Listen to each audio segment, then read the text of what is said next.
반갑습니다. 김종훈입니다. 이번 시간에는 지지 대 지지 편에서 인이 이제 자를 받고 축을 보았을 때 어떻게 해석하는지에 관해서 한번 알아보는 시간을 갖도록 하겠습니다.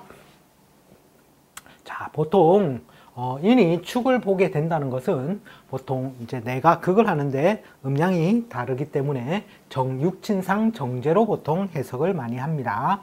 그러나 실제로 이 축토는 토의 기운이 그렇게 강하지 않는 구간임으로써 정제로 작용하는 것보다는 축이 오히려 인을 생하는 작용이 더 많다고 보시면 되겠습니다.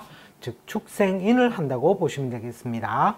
자, 그리고 보통 12운성상으로 본다면 갑으로 이제 인을 천간으로 들면 갑이 되죠.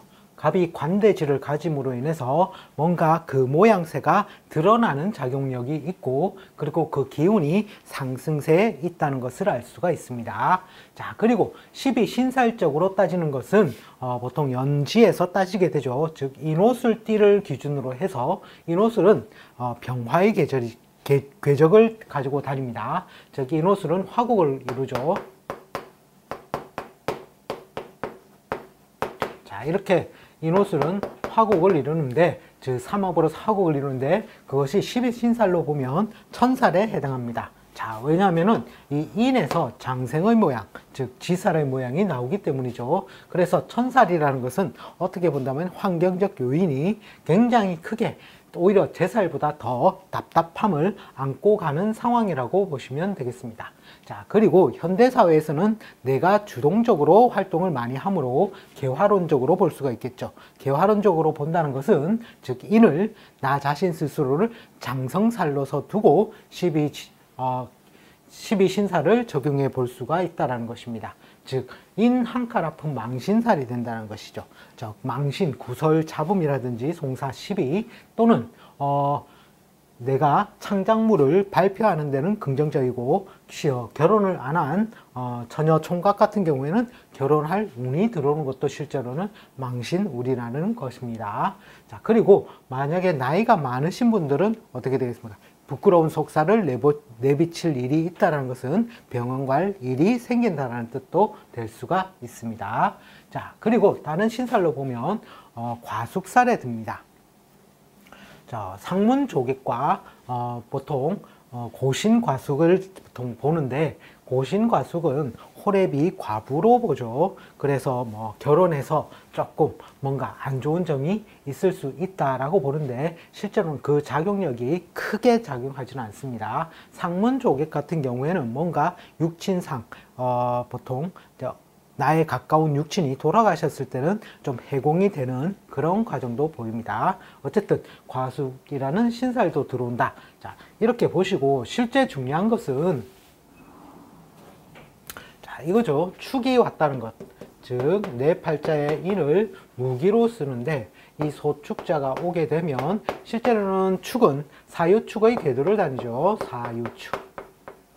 사유축의 삼합의 궤도로 다녀서 금국을 형성하게 됩니다. 자, 그 중에서도 이 왕지가 들어왔을 때, 사보다는 이 왕진 유가 들어왔을 때 축이 동작을 한다는 것이죠. 즉 인이 있는데 유가 있고, 실제로는 뱀 사자가 있다든지, 사자보다는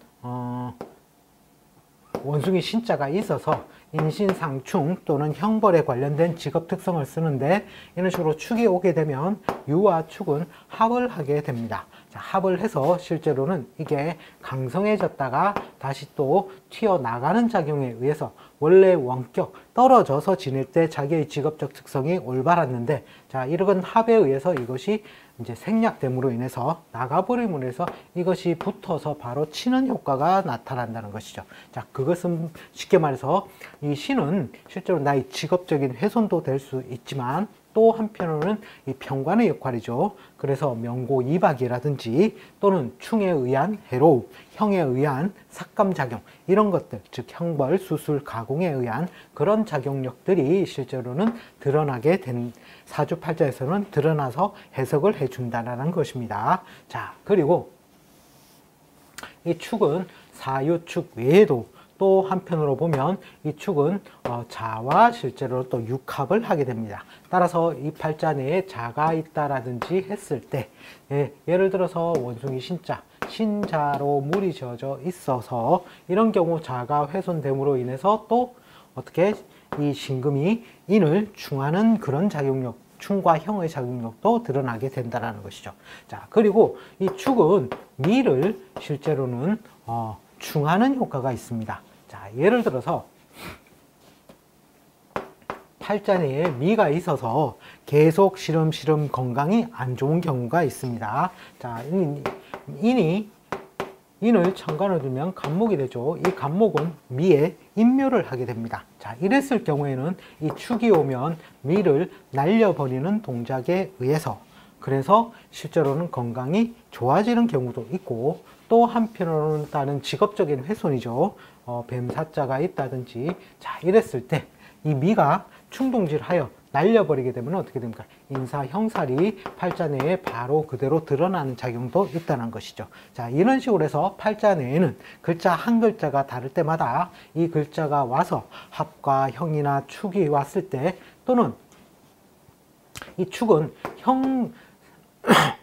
축술미라는 또 사명살의 기운도 가지고 있습니다. 따라서 팔자 내에 예를 들어서 술이나 미나 축이 있었을 경우, 자, 이런 축이 왔을 때 그 글자를 형하는 작용에 의해서, 삭감 작용에 의해서 이제 팔자 해석이 다시 또 달라지게 된다는 것이죠.